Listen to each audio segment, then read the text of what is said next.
what's your mate? How's it hanging? How's it happen? You guys know this is Kevin from the Chord Progression Podcast. The podcast, like some magazine says, initiates profound discussions with rock and metal artists, allowing fans to discover the creative workflow of their favorite musicians and understand the factors that make the band succeed or fall from fame. We are also sponsored by Dark Fusion Systems, the best for your custom computing needs.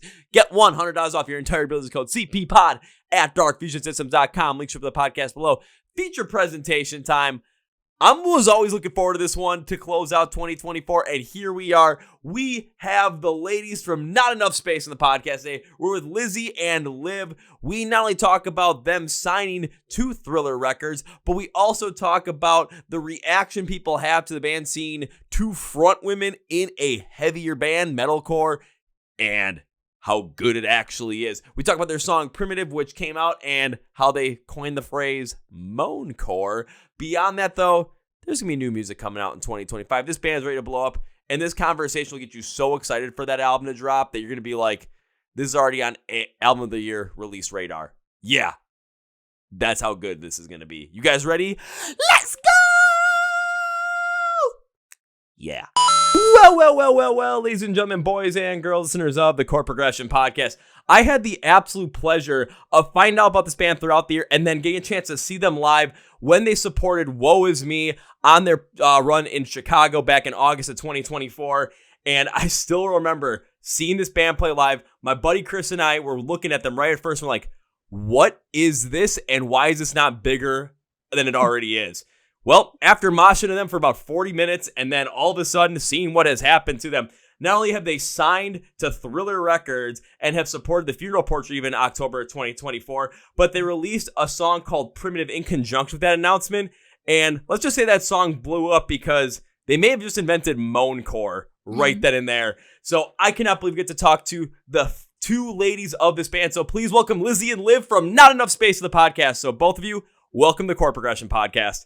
Hi. Hi. Thank you for having us. Thank you for being on. Thank you for taking the time today. How has everything been going for the both of you as of right now? Because this year seems like so far the best year of the band. And I say so far because there's plenty more years to go, but this one just seems like the band took a whole nother step into a different realm of possibility with everything that's happened. Yeah. It's been good. Honestly, we've been like very busy trying to keep crushing it, like going on tours, meeting people, working on our album. So it's been a very, very productive year, I would say. I think it's a good way to put it, too, because not only has this year been one where a lot of people have found out about you, but especially with the signing of Thriller Records and the release of Primitive, it's been something where it seems like every day more and more people are getting you. Ever since the release of that song, too, I typically ask artists that I've had on the podcast, can you suggest artists to other people to check out? And a couple of times during that point in time, Not Enough Space has been mentioned. It's just every time I hear that at that point, I'm just like, yes, because seeing you play live was something, especially for the first time. And now seeing it continue to grow, it makes everybody so damn happy. Heck yeah. That's sick. So one thing I definitely want to dive into is the fact that pretty much ever since Thriller became a label, I've had the pleasure of being able to interview every single artist that got signed to Thriller, and every story I've heard about signing to Thriller tends to be pretty interesting. So I want to know from your perspective, what was it like to sign to Thriller Records and get a pretty good standing label that has a lot of positivity behind it, behind the band, and then get to release this song, which it seems like every time I look at it online and look at the YouTube video for it, the views just keep going up and up and up. It's nonstop, so I just got to hear the story of how this all happened. Lizzie, you can answer this one. Okay, sure. So basically, we've been independent thus far until Thriller, and we formed in 2018, and we were independent for a bit, and then when we were on tour with Attila and Born of Osiris, when we had our show in LA, Nico from Thriller came out to support, which is really sweet of him. And he's a real one for coming out because we went on at 4:30. So he hauled ass to get over there. Because I don't know, I've never heard of a show like starting at 4:30, especially in LA. I don't know how you do that. Like, how would you get there on time? But he hauled ass and like pulled up, which is so sweet of him. And then he watched our set and then came over to the merch table afterwards and talked with us. And then after the show was done, he came out to our Airbnb because we were celebrating Liv's birthday. And we just all hung out and it was a great time. And he got to know everybody, and like we can say he's now a friend, which is awesome too. So it's really cool. And then gradually we got to know the team through like calls and stuff, and it's been super sick, and everybody's super passionate too. And since like there's only 10 bands on the label, I feel like we get a lot of love and attention, and it's really sweet. So it feels very personable, and it feels like really awesome. But yeah, do you have anything to add, Liv? It's been really cool so far, like being signed to a label and seeing how everything works. Getting to that point definitely was like a lot of work, but our team is great. You know, our reps are amazing. The people that we've been getting the chance to work with have been nothing but awesome, honestly. I mean, getting to that point, especially starting in 2018 and being independent pretty much up until this point, it does take a lot of work to not only get noticed, but also stand out in today's day and age where you got to do what you can and be sure people see you on social media. You got to make sure people can want to actually, like, once they see the band, not just doom scroll past it, just go into it and actually get further into it, which means having to go out and play more shows, having to get that exposure that way, and finding a way, any way that you can to stand out. And I have never heard of a show that's been like a regular show start at 4:30 and having, you know, a band go on there. But the fact that Nico went out there is absolutely incredible to make sure that he saw the band play. The earliest I've ever seen like a show that wasn't a festival or wasn't in some kind of special event start was probably 5:30 in the city of Chicago, because they have like a rule: if you're in the city limits and it's an all ages show, if it's not a weekend, it has to be done by 9:30. So it's like starting at 5:30, it happens, but I've never heard 4:30, especially in LA where the traffic is insane. It's like some people are going to have to leave at like 2:30 just to make sure they're there on time to see the opening band. But shout out to Nico for making that happen. Yeah. Oh yeah, I swear he hauled ass. Like traffic was bad when we were pulling up, so I can't even imagine what it was like an hour later. Like, you should probably ask him how many rules and how many laws he broke just to get there. I'm gonna have to ask him. I'll be like, bro, were you going like 100 on the highway just so that you could see us? It's like, how many miles did you ride on the shoulder just to make sure you got here on time? Yeah, exactly. But then you can be like, hey, we're the band that people will break traffic laws to make sure they go and see. I mean, who else is going to be able to say that? Oh, yeah. And that would be, not only people are going to see, but the label's going to go and see. They're going to break laws just to make sure they see you play live. I hope so. Now, one other thing especially when I first saw the band as well, that absolutely was the most interesting point from when I saw everybody go up on stage was the fact that there were 2 front women in the band. And that's not something, especially in metal, that you see every single day. It's rather rare to see that in any capacity. So I've got another question around that, which is, when it comes to the band, when it comes to people getting to know the band, is it a surprise for them to see 2 front women up there? And what has been the overall reaction from that when people first see it? So far, the reaction's been like a whoa, what the fuck, like kind of moment. But I guess like you can kind of see it if you like have watched any of like our reaction videos like towards us. People are like, okay, well, I've heard that this is a female fronted band. They have no clue that there's 2 of us. They're like, never heard of these people before. Saw it on my For You page and I wanted to check it out. And then they're like, wait, there's fucking 2 of them. Oh my God. Like I guess it's like shocking. I think the only other metalcore band that has done like 2 female leads was I Set to Kill. And that was ages ago. So, I mean, it is very different, I think, for sure. I think the reaction that we get most of the time is pretty positive. We have our fair share of haters, though, which, I mean, is totally fine. Like, keep me on the algorithm. Like, there's nothing much that you can, like, do about that, like, side of everything. It is cool, though, to, like, see how people feel about, like, 2, you know, female fronted vocalists. And we both scream and we both sing. So it's, like, best of both worlds, honestly. That was one thing that threw me off too, especially when I saw you for the first time. It was, you know, of course, when the band goes up there and I see both of you fronting the band, my first thought was, is this going to be some sort of like Butcher Babies type situation where, again, you have the 2 female leads, but how are their vocals going to play off of each other? And immediately when the first song hit, it was just that moment where we just kind of took a step back and we're like, whoa. Yeah. Or for me, it was take a step forward in the pit and hit somebody like, whoa, because that was just, that's what you got to do. You got to have some fun with it. But I do like what you said, too, about, you are going to have the haters in there. There are always going to be haters in there in the end. But at the same time, they're just doing it because maybe there's something they don't like about the band, or they just are not happy and they just are like, oh, I'm going to go on my keyboard and go nuts with it. But like you said, that consistent interaction will help push the band in the algorithm. But beyond that, though, it also is maybe how you respond to them, or even if you do respond to them, how that interaction can either not only elevate you to those people and be like, hey, maybe they're actually a lot better than you think they are, or even if they're continuing to just be haters about it, other fans can see it's like, yeah, they're not going to take shit from these people, but they're going to put a positive spin on it where you want to follow the band, you want to get into them. And I see where the reactions come to, where it's like, they're not even on, like, they know it's female fronted, but 2 people in there, but then also that can scream and sing. That was something that threw me off entirely, but it worked out perfectly from the whole entire set too. So that's why when you signed to Thriller and I got a chance to like actually set this up, I'm like, must make this happen now. Hell yeah. Thank you so much. Thank you.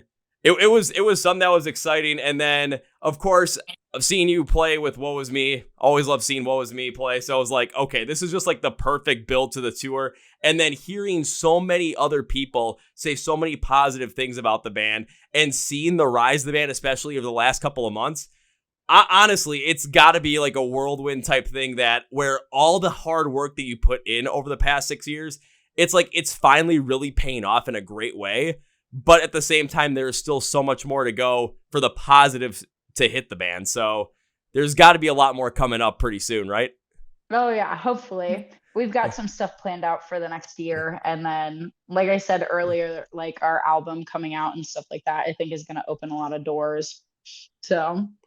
Because if I'm correct, you also just announced a tour with Cane Hill, right? Capstan. No. Oh, Capstan. That's what I was like. Yeah, I remember it was one or the other. I just couldn't remember. It's Capstan, Colorblind, and True North. Yeah. So that'll be in March and April. And we're hitting like most cities. So it's actually really cool. Like there's not a lot of off days. It's kind of crazy. Yeah. Well, first off, I could have had a V8 on that one. Remember that it was Capstan and not Cane Hill. There's so many tours that got announced literally the week we shot this. So I'm just like, I'm trying to remember which one is which now and who's on what. So my scatterbrain is definitely not working out well. Dude, there. You're good. I've seen so many tour announcements this past week on Instagram. I'm like, oh my God, everybody's hitting the road. Like, it's so sick. I'm looking, I'm like, everybody's taking all my money. And then it's like, okay, where are all the bands that I want to see, that I want to, tours I want to go to? It's like, exactly. How many of these are in the exact same city at the exact same day? And it's like, I can only pick one because I'm one person. Shit. Yeah, exactly. So it's been kind of like I'm trying to remember who's on what and which one I'm going to be able to go to. So I'm going to try and make sure I hit another show that has not enough space on it, especially because you're with Capstan. I always like seeing Capstan. Those guys are great guys as well. But also to see Not Enough Space perform again, see some of the reactions of people that have no idea what to expect, to see if it's like you reacting the same way I did, but also just see how many more people are there and know Not Enough Space right from the get-go. Right. So it's going to be interesting. And you said there's a new album already in the works? Yeah. Yeah, it's actually done. So it's really just like a release plan of, a few singles that we're just going to sprinkle in, and then the album comes out in July. Yeah. We're working on the final like mixing and mastering process of all the songs. So we just released Primitive, and then we have one coming out again very, very soon. And then like Lizzie said, June, July, like the whole album should be completely fleshed out and ready to be released. Yes. Ooh. So now when it came to writing this album, especially if Primitive is one of the songs on the album, what was this whole entire writing process like to not only come out with an album or work to put out an album now that the recording process is done, but to create something that is hopefully going to be that album that takes on Enough Space into the next level once again, and hopefully by the time the end of 2025 comes, is on a lot of people's list for album of the year? So for the album initially, like we had no clue what we were going to do. We were like, are we going to stick to that old school metalcore sound, or are we going to put like something like new to it? So Primitive definitely captivates that like old school sound, but there's so many different songs on the album where we just genre blend the fuck out of like everything. So we've got like a few deathcore songs, we've got some metalcore, we have some like pop rock like shit going on. We've got some stuff inspired by like poppy. So we have like definitely a really good mix, and we work with Chris Link and Kaylin from Attila, and they produce our album for us, and like them allowing us to have that creative freedom to be able to put that product the way that we did, it was a really, really good experience. And I definitely think like people's reactions to the rest of the album is going to be well worth it. Well, I'm really interested to see what the reaction to the rest of the album is going to be, because the reaction to Primitive was incredibly strong. But now what you're saying about it is you're having a lot of different genre blending moments where you're putting deathcore elements in there. You might be putting some continued metalcore elements in there, or you might be a little bit more on the progress side, maybe a little bit more on the popular side, maybe the electronic side, like what you said, bringing in elements that maybe you found in Poppy's music. So there's a lot to be seen in there, and having that creative freedom, especially from other bands that I've seen lately. One thing I've seen that happen is, especially, take a look at the last 5-6 years, especially in the world of music, bands that have been working to not only blend genres, but do it in a way that they have the freedom to just try and create and really build on top of that. Those bands have been bands that have not only created like their own sound, their own lane, but those are the ones that continue to transcend beyond what's known. I mean, Bad Omens in 2022, Sleep Token last year in 2023. Oh, dude, I totally agree. It's the same like premise of watching where Bring Me the Horizon was back in 2007 to where they're at now is like the craziest change. It's the same with like Ask Alexandria, or if we even want to go like down that road, Veil of Maya is very, very different than what they used to be. So it's definitely really cool to see like that transition for ourselves as well. Just because we like it was definitely hard to get out of like the demo-itis like mindset, because it's like no, like we love our old style, but then like thinking about it and like reflecting on it and actually making stuff that we like love and that everybody in the band, so like we all have very different music tastes that align somehow. So we were able to really, really like mix in a bunch of stuff, and it's really cool. Ooh, now I absolutely agree with you said about the Bring Me the Horizon point too, because you can listen to Bring Me the Horizon back like 2006, 2008, and it's going to be heavy. It's going to be nasty, and it's going to hit you incredibly hard. But then you can listen to them now, and they're going to go more maybe on the pop side of things. They're going to go more on the electronic side of things. But then you hear certain songs where they still go heavy as hell, so you know it's still there. But there's more of an amalgamation of what the overall influences are and what the sound of Bring Me the Horizon truly is and how far it can go. And we're seeing a lot of other bands jump out in that realm and even expand on that. I think Ronnie Radke and Falling in Reverse are another great example of that. Oh my gosh. Stepping out and going even further on what they think is potentially possible and trying it.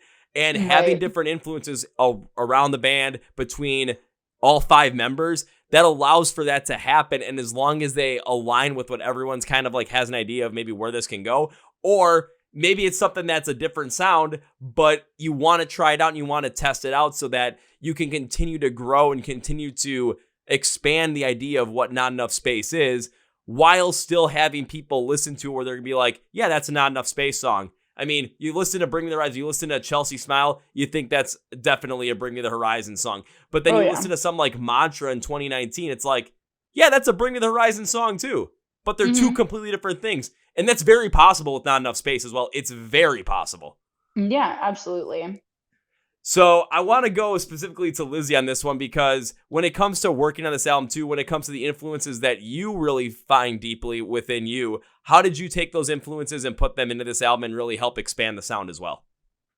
Yeah, I would say like I was really influenced by like some of my favorites of all time, like Ask Alexandria and I See Stars. But then I also have some songs where like I feel like I was very inspired by Avril Lavigne, so I'm super excited about that because Avril Lavigne is definitely one of my favorite vocalists of all time. So I'm very influenced by her. And then I would also say that there's some parts where I was very inspired by Landon Tours from The Plot in You as well. So yeah, I like to experiment more with my voice now because I kind of used to just be stuck in this like box, but now I have fun where like I'll add like some breathy stuff, some raspy stuff, and like other things. So it's pretty cool.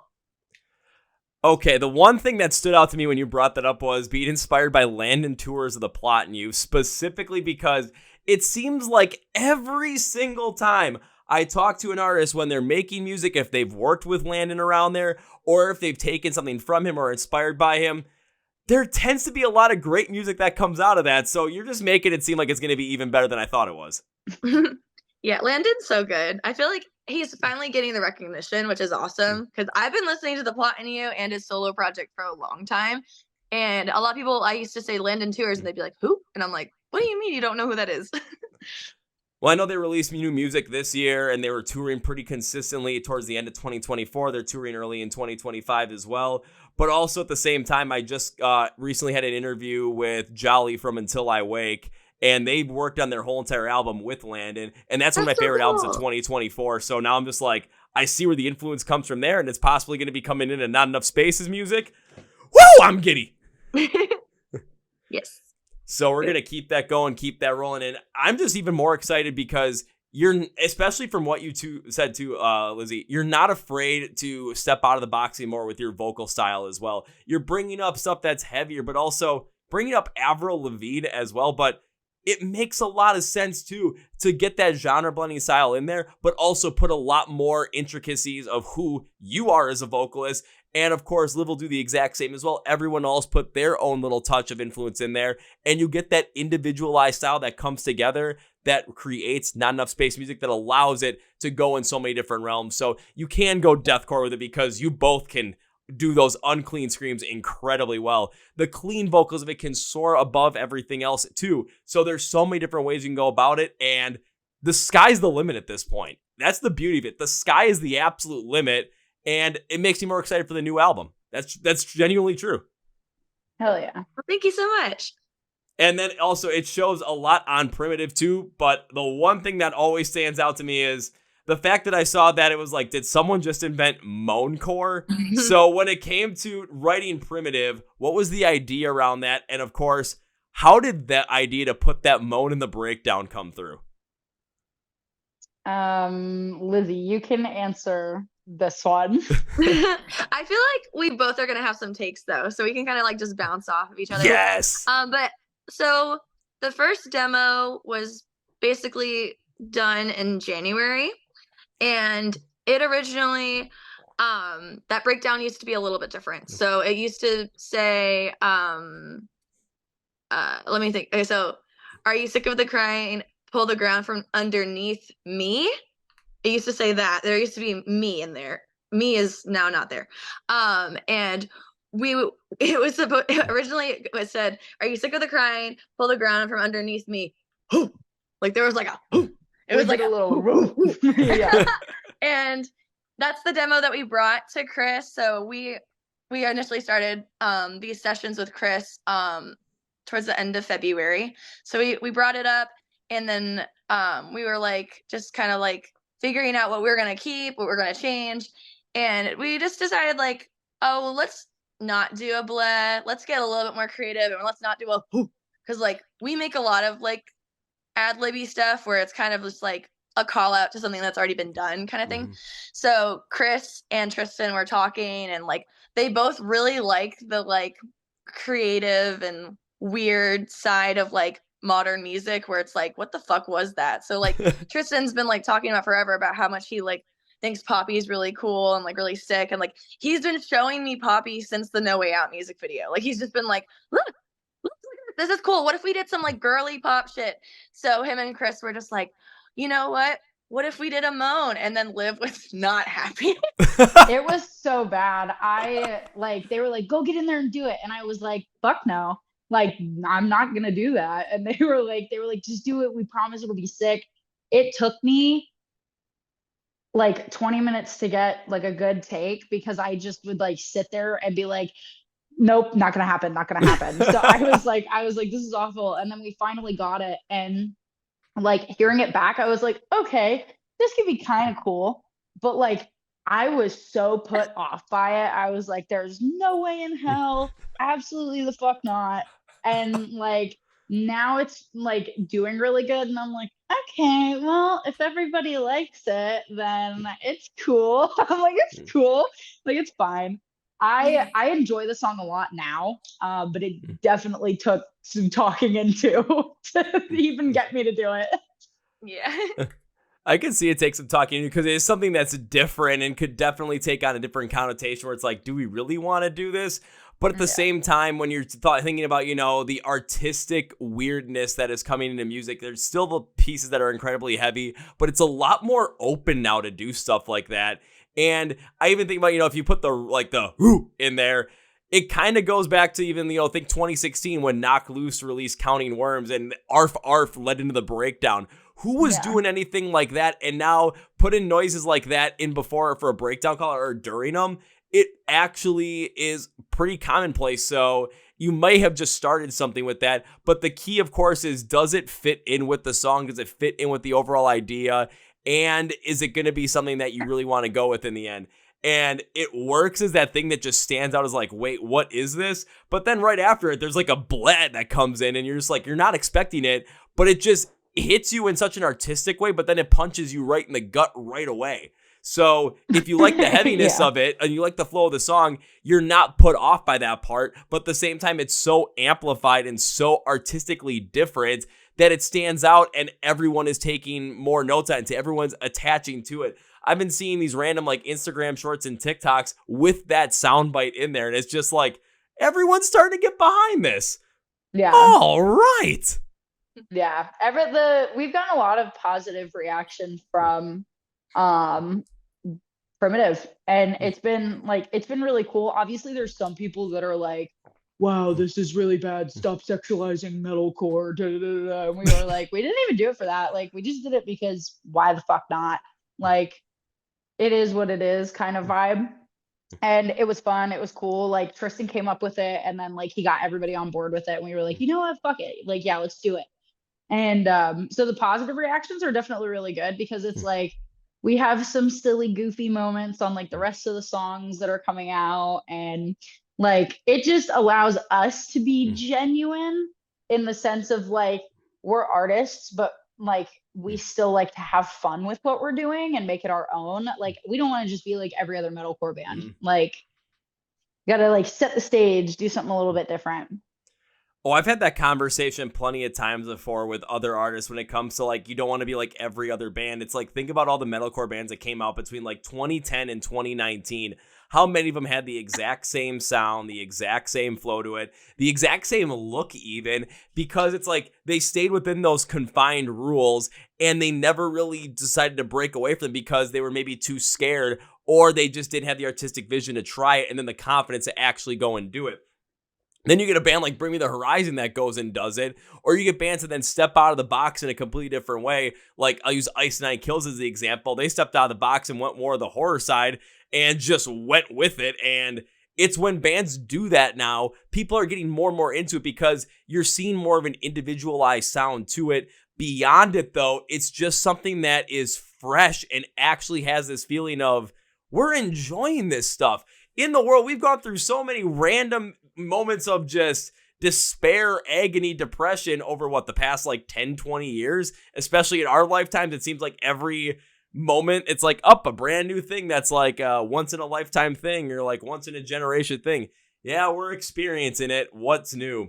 But so bringing more of that fun side to it and actually having fun with it attracts so many more people to the music because it's not only genuine, but we just like to hear that stuff and we like to actually enjoy too. Absolutely. So it makes a lot of sense, even when it comes to the people that are hating on it, where it's like, oh no, why are you sexualizing metalcore? Why are you going way out of the box? Again, the negative reactions are going to push the song in the algorithm. They're going to push the band in the algorithm. And the people that are enjoying it are going to end up rising a lot more than the people that are going to be like, grr, get off my metalcore lawn. Yeah, exactly. Actually, that might be kind of funny if you had someone walk up on stage dressed as an old man yelling, get off my metalcore lawn, and then you just throw him into the crowd. That could be totally a bit. I love that. So when you guys come up and play, especially in the Midwest, like if you play Chicago, does that mean I have to get like an old man suit now just so I can get thrown off stage? Oh, yeah. Yeah, I love it. absolutely. I'm down. It can be like a special moment every time we hit Chicago. Yeah, I just have to make, because I'm not even from Chicago. I live in Milwaukee, Wisconsin, but I travel down there all the time just for shows because it's like, there's so many bands that come around, and it's like, if you're not going to come up here, the likelihood that you're going to be somewhere in the Chicago area is incredibly high. So it's like, yeah, I'll make the drive down there. Already for like 2025, I don't know how many tickets I have for shows in Chicago, but it's going to be like, yeah, we got to fight through traffic again. But it's for the music. It's worth it. Exactly. And this time I get to get thrown off stage and then go mosh in the middle of the crowd like crazy, dressed as an old man. Yeah. That might actually then beat the time I got to go up on stage and throw cupcakes into the crowd for a band. Oh my God. I want Attila to bring back pizza so that way we can all get fucking pizza thrown on our faces. Like, the videos of that happening are iconic. Like, they're amazing. Well, shoot, maybe there's going to be something on the new record that's just going to bring up that piece where you can do something like that too. And then instead of, having Attila come back with it or having other bands come back with it and you get to be a part of it, it's just like, no, make it your own, especially with the creative vision that you have as a band. There's something that could easily be done there. Oh, yeah, absolutely. So I'm like, what is it going to be? Is there going to be a song about pancakes or something? You just start throwing pancakes and syrup into the pit. And now instead of, the pit being all slippery, it's sticky. It's so funny, like, talking about food and then hearing, like, our music, we use the word eat and dinner a lot in our new songs. Like, Lizzie and I laugh about it all the time, but it's always eat dinner. And it's like, okay, you can tell we're definitely very hungry all the time. So it makes a lot of sense. If you're going to throw food or anything into the crowd, there's going to be some sort of connection there. So, hey, we might have to do it. Yeah, you just gotta pick up on an idea and just run with it. I mean, especially with where the band is now, where the band is growing. Can you imagine on the next tour if all of a sudden you come up with one of these ideas and the band is fully into it, you make it happen, and then it just becomes known as like you go to a Not Enough Space show and there's gonna be something wacky that happens like with Attila with the whole entire pizza thing, like Gwar with getting everyone drenched in blood. Oh, dude, Gwar is so sick. They do like alien goo, so it's like all purple. They spray you with purple goo, and then fucking like squirt guns full of like red like dye. Yeah, and it's just like it's so sick. I had the pleasure of actually seeing that show on Halloween night. Oh my God. I bet that was so cool. Let's just say if I found there was one of our friends took a Snapchat of like our whole entire group and it was like before Gwar, everyone's just like thumbs up. At the end of it, at the beginning for me, I was like, yeah, at the end of it, I'm like, I just have to have fun with this. I was just drenched in what looked like blood and I'm just staring there blankly like it's kind of like that PTSD. I just went through war look just. Yeah, you're like, what the fuck just happened? I mean, I knew it was going to happen. I wore white for the occasion. I was all ready to go. I just had to make sure I stood out as good as possible. And then also looked like I just had like somebody explode right in front of me and their blood was the only thing that made it through. That's awesome. But it's a beautiful thing. And I'm even more, again, excited to hear the album where it comes from, especially when it comes to Primitive, because I got to ask this question. Right when I heard it and I heard the heaviness behind it and just the way it was toned, I was thinking about, like, there's a band that I'm like, this has to have some sort of influence in there. And the one that picked up, I mean, I have not heard any other band get influenced by this band in this much a capacity for a song. I thought it was like Make Them Suffer, but like the top tier style of Make Them Suffer, the way the cranks on the guitars were, the way the aggressiveness came through. It was like primal, but at the same time, very technologically advanced. So when it came to really getting the construction behind Primitive, what was that like? Ooh, I wish Tristan was here because he would totally blow you away with his answer. I honestly, that's such a hard one. Like, Lizzie, do you have like any? I'll try my best. All right. So I think the original demo, it definitely had less of an electronic feel just because it was, a demo, made at home. But, I feel like Chris from Attila, he knows how to just make everything sound more modern. He's just really in touch with like how you can make a song sound like it's new and refreshing and things like that. So I feel like that definitely helps. So I feel like since Tristan is so like talented with his riffs and his chugs, that's like the primal, like all the heavy stuff. And then I would say like the electronic stuff and the modern sound, Chris definitely helped a lot with that. He has really cool plugins. Like it's really crazy watching him like just mess with stuff.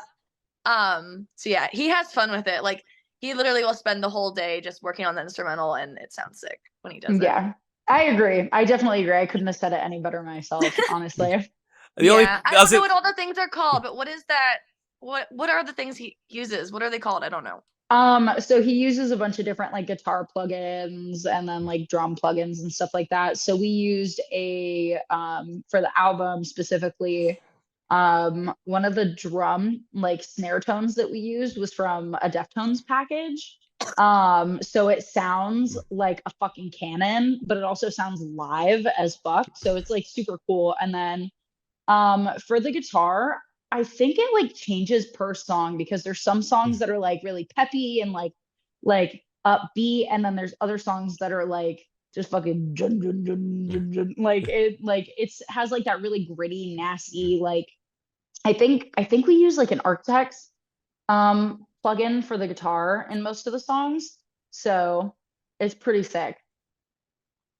I'll say those answers, the only person that probably give me a better answer than that would be Tristan, literally diving deep and like, this is exactly what I did. This is exactly how we made it. He'd be able to tell you exactly everything that he used and like give you the best answer, like genuinely.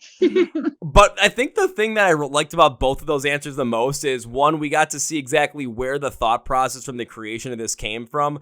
But beyond that, we got even more of a scope into the creation of the album where you're using different plugins to, you're not using the same thing over and over again. So that when we listen to these songs, it's still going to have the backbone core of what Not Enough Space is in there, but it's going to change the overall tone. It's going to change the overall vibe of the song so that whatever you're really focusing in on as the theme of that song with the lyrical content, it's going to stand out, really make that connection overall, and really come forward to be something that might be greater than just a standard metalcore song or standard deathcore song, standard more progressive metalcore type song, whatever you might be going for. Because even when you listen to Primitive, like you listen to the intro and then the verses, they're heavy, they're aggressive. They have that sometimes electronic crank to have that more modern touch to them, but they still have that primal feel to it. Then all of a sudden you get to the chorus and it's just like a complete 180. It still has that heavier feel to it, but it opens up. It's so melodic. The cleans just take a lot of focus in from where the negative space now is and has this beautiful washing over in a completely different light. So the contrast stands out incredibly well. So when it comes to creating not only the overall idea for the instrumentals, but also the way the vocals can absolutely play off of that, the creation of these songs, especially if we're using Primitive as our example, shows that this band is going to be doing so many great things with whatever kind of style you decide to work with, or whatever side, we're going to try this type of song. We're going to go on to add this type of vocal in there, that it's going to make sense to you. But also when we listen to it, it's going to be like, we weren't expecting that, but after listening to it, oh, you couldn't do it any other way. Hell yeah. Thank you so much. I mean, I'm just going off of the example of the newest song you put out there. Yeah. So when the next one comes out, I'm just going to be looking through and be like, okay, what are we getting into? Is this going to be just like that? Nope, it's going to be completely different, but it still sounds just as good in terms of quality. So, yep. Yeah. Well, I mean, it's been incredible to see, again, the rise of the band over the course of this. And I do want to ask this too about, going back to the reactions to the overall like moan piece of it, especially in the breakdown. Were you expecting the amount of reactions that you got off it and expecting this to do as well as it has? Yes and no.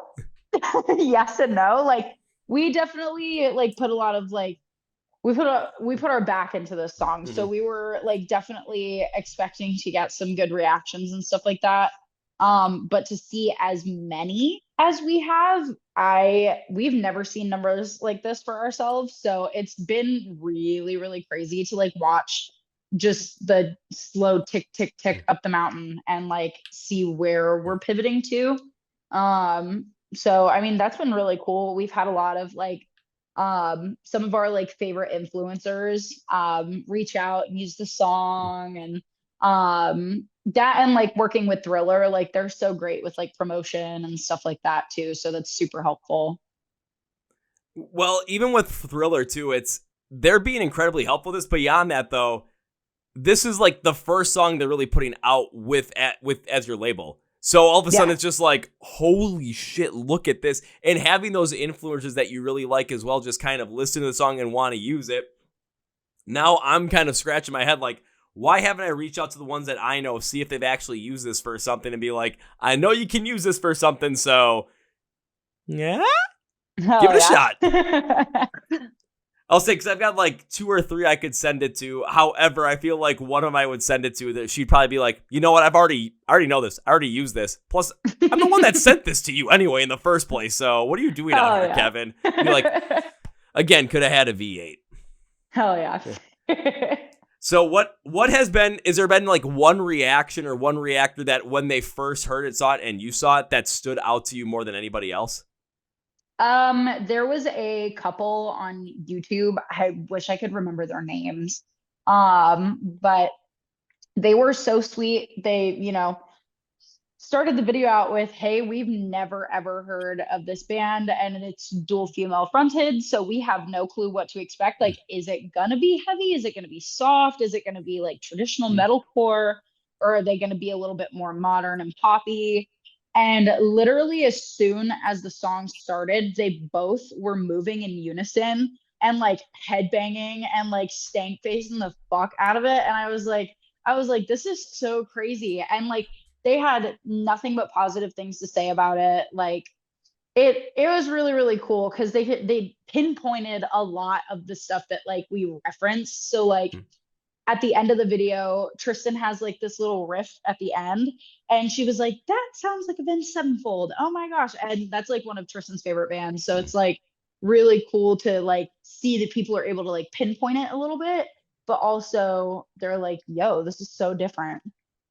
Like that was definitely by far like my favorite reaction I think that I've seen. When you said it was a couple, in my mind, I'm like, it's got to be 1 or 2 that I'm thinking of right now. And I'm like, I got to go and look online and actually find this out, who this was afterwards. Yeah. But that is a great way to not only see how people react to it, but also you're just getting a completely different view of it from, both a male audience and a female audience at that time, to see, especially people that are just finding out about the band and have no idea what to expect, except for maybe knowing that they go heavy, dual female fronted. How are they taking it into each other? And just from that one video alone, you're seeing it. I mean, like I said, when me and my buddy Chris saw you for the first time, we had that initial reaction like, oh, this is interesting. What the hell? This is awesome. Yeah, it's definitely cool to see like fresh reactions from people that haven't heard of us before. It gives us an idea of like, okay, we're reaching that audience that we wanted to reach, and like our target audience is expanding. So it's really, really cool to see like the positivity behind it. And I want to see it keep expanding too. I want to see it keep expanding to the point where when you go out and play with Capstan, there's more and more people that are coming to the show, not only knowing Not Enough Space, but coming there to make sure they're also seeing Not Enough Space every single show. And then seeing when the album comes out, seeing more people get into it, see more people discover it, and get to the point where they're going to listen to it, see so many different dynamics in there that absolutely work, that it ends up as an Album of the Year candidate. And then I also hope that we get to see the band continue to grow so that you're getting offers not only to play more shows in the US, but also going to other places like Europe and Australia and maybe even Japan, or be also playing some festivals too, because I already bought my ticket for Louder Than Life. They haven't announced the lineup yet, so I'm hoping that Not Enough Space ends up making an appearance on there. You might already know it, but don't say anything because I know the lineup's not out, but one can hope, right? Lips sealed. Plus, if that happens, I know, because I always go with my buddy Chris, who I saw you guys with, but also there's like 4 of us other guys that go there too and be like, nope, we got to go see them. Why? Be like, hell yeah. You don't even need to know. Just trust us on this. Hell yeah. And that's when the songs start. That's when the pit opens up and everyone jumps in there. And then I try and go nuts on everybody else because the music is just making me go. Yeah, exactly. You turn into like fucking Hulk. Just like my true form is awakening. See, the thing is, if I turn into Hulk, I'd have to rip my shirt, and then all of a sudden the band would have to stop, and then a Real American would have to play in the background, and just, and all of a sudden I got to put on some red and white tights, or red and yellow tights, and start, going like this to people, and I'm not sure if I'm going to be fully into that. I'd rather have some Glass Shatter and Stone Cold Stunner some people, but that's just me. Hell yeah. And then I get picked up and then dropped on my head, and all of a sudden it's like, well, we didn't see anybody do that. And be like, yeah, it was John Cena. What do you expect? He heard not enough space in music and had to give me an attitude adjustment. Jeez. Exactly. So you can't see me. All right, that might be the other thing too. I'm gonna have to come to the show dressed like John Cena and just going like this in the pit and be like, who is that guy that I can see clothes, but I can't see anything else? You just can't see him anymore. That's fucking hilarious. Oh, can you just imagine all of a sudden just you guys are about to go up on stage and this thing before the show starts, just like the lights go down and all of a sudden the John Cena theme song starts and that's the walk up. Yeah, exactly. I'll say it seems like Liv, you're really into it. Lizzie, though, you might be like, just like seeing like the smile. I'm like, I'm not sure if you're fully into this. I'm always down for the memes. Right now, we've been playing Hot to Go by Chapel Roan for our like opener song. And that is personally my favorite, like watching all the girls in the crowd, like screaming the words and doing the dance to it. I'm like, this is what I live for. Like, it's amazing. That actually is pretty cool. I'd say keep that going, especially for now, just because you're going to get all the girls to dance and sing to it. And all of us guys are going to be like, the hell is going on? And then dude, we even had some guys in the crowd too that were doing it. And I'm like, oh my God. I'm like, this is amazing. Like, this is so sick. I love Chapel Roan, so it's like perfect. Well, what we might have to do, especially for the Chicago show, is make sure that everyone that I'm always in the pit with can learn the dance and learn the song. So all of a sudden we open up the pit, it comes out, and then all of a sudden you just see this big group of people in the middle of the crowd just doing the dance too, singing along. And then all of a sudden you come up on stage, the first note hits, and then instead of just continue the dance, we just all push to the sides, and then we're just waiting to hit somebody. Hell yeah.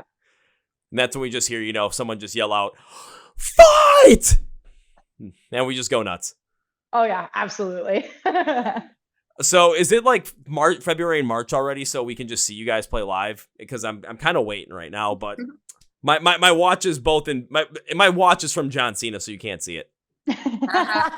Nice. I wish it was March and April already. Like we literally just got off tour and like being home, I'm like, damn, dude, I wish we were already back out on the road. You'll get through the holidays. You'll get through, January if you're traveling through the, upper parts of the United States, you're not going to be having to sit in a bus when it's like 20 degrees outside. So yeah, maybe it's like, but at the same time, I can understand you want to be back out on the road, playing shows, ripping shows, and just having an absolute blast. So, oh yeah, it just makes us more excited because, again, more new music coming out in 2025, including an album. Beyond that, though, more shows, and the band is set up for success to continue to grow in the next year to make 2025 even bigger than 2024 was. And 2024 was pretty substantial, so a lot of positivity going around when it comes to Not Enough Space, and I just want to see that positivity and that audience just keep growing and growing. Hell yeah, thank you. Thank you. Well, before we wrap this up, I'm going to ask both of you one final question, and that question is this. It's something I love to ask every single artist I've brought on the podcast for the past year, maybe a little bit over a year, to help us not only get to know about more great new music, but get to know about the music that you love. So there are two of you, but I'm going to ask for 3 total between the two of you. So can you name me 3 bands or artists that you love that you would love to see more people get into?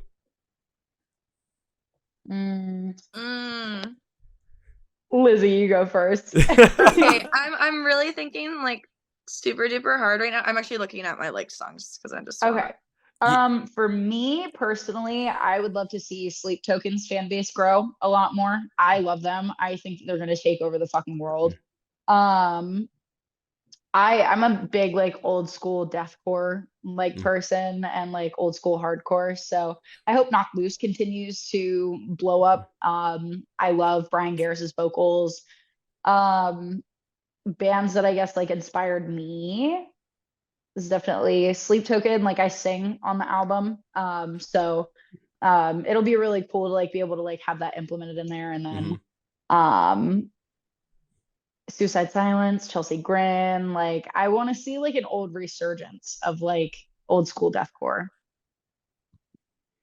That's my vibe, I think. All right, then, Lizzie, what about you?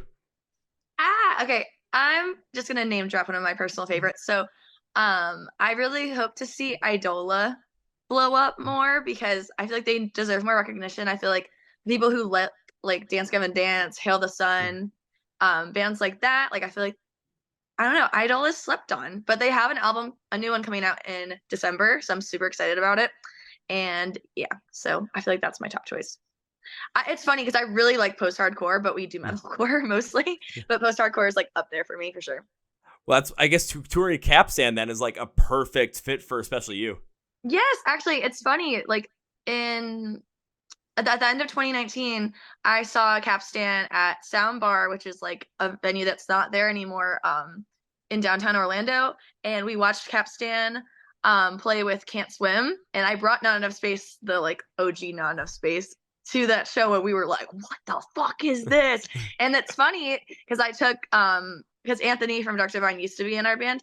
I took Anthony as well, like, to this show. And it's funny because he also just got off a tour with Capstan. So it's like, what the heck? Like, we were like fangirling so hard about this. That is funny as hell. I didn't know Anthony from Dark Divine used to be in the band too, and now Dark Divine's part of the whole entire label family as well. So yeah, it's crazy. It's nuts for sure. It's like, it's just one big happy family. This is great. It's like every time I talk to other artists too, it's like, yeah, this artist used to be playing with these guys in this band. I'm like, I had no idea. Now everyone's growing and blowing up. This is what it's all about. This is what it's all about. And love to see more people get into all that music, but also get in the music of Not Enough Space as well, and continue to get into you guys more and more.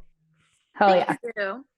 And now, as we bring this episode to its conclusion, I want to end this by saying three things. So the first thing is, I want everybody to go check out Not Enough Space, because when I first saw them live, it threw me off for a loop, but in the best way possible, where when they signed to Thriller and got a chance to do this, I was all over it. Then hearing Primitive, it's like, this is getting even better. And hearing about whether the album is going to go, oh my God, you got to go and check out this band. So here's what you're going to do. You're going to go to script from the podcast where it says find Not Enough Space online. There's going to be links, labels for everything, for social media, where you can watch these YouTube videos, where you can go stream all their music, where you can go find some merch for the band. And when they're out on the road, especially when they're out with Capstan in early parts of 2025, you can go get tickets to go see them live. You're going to want to do this. Trust me. I'm doing all the research. All the links are down there. So be sure to go and follow along with the band, because if you don't, well, you're missing out on something great. That's all we're going to put it that way. Now it's time for number 2, ladies. Whenever I've guests on the podcast, I enjoy from the podcast, I tend to make a certain promise as a way to say, thank you. I really appreciate you taking the time, and I would like to continue to support the band in the future. And this is how I'm making my promise. It is not an if.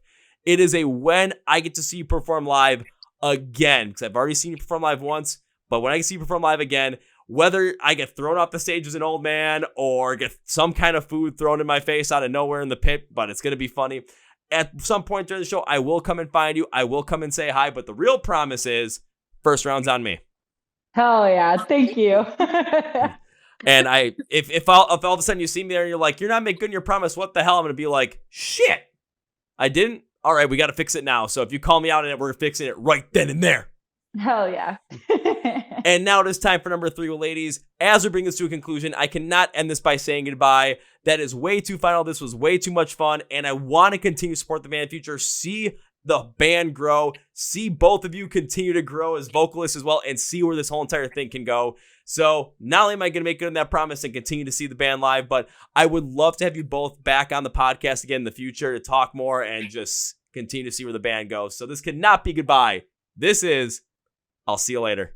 Hell yeah. Oh, yeah. We're so down. Thank you so much. Yeah, thank you. Woo!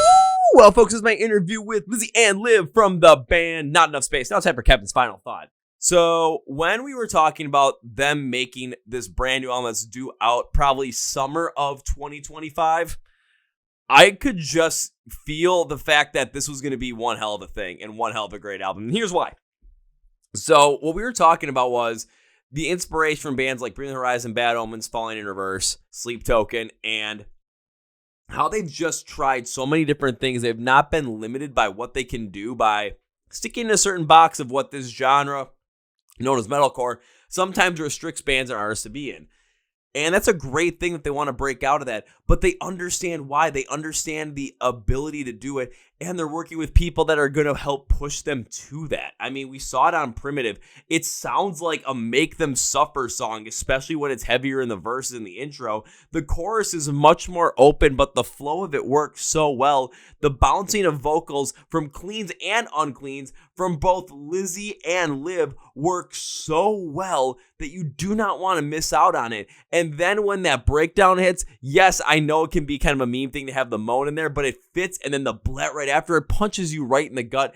And them knowing the ideas behind this and willing to try so many different things, you're seeing the positivity radiate from this song. It was like when I first listened to the song and when I was really diving deep into it, the amount of views it got on YouTube was insane. And then between when I deep dove into it and this interview happened, 2 days later, 40,000 more people checked out the song. That's not a small feat. This band has so much going for it, and 2024 was a huge year for them. I mean, look, that's where I found out about them. They signed to Thriller Records, and the song is blowing up. Now, what does 2025 mean?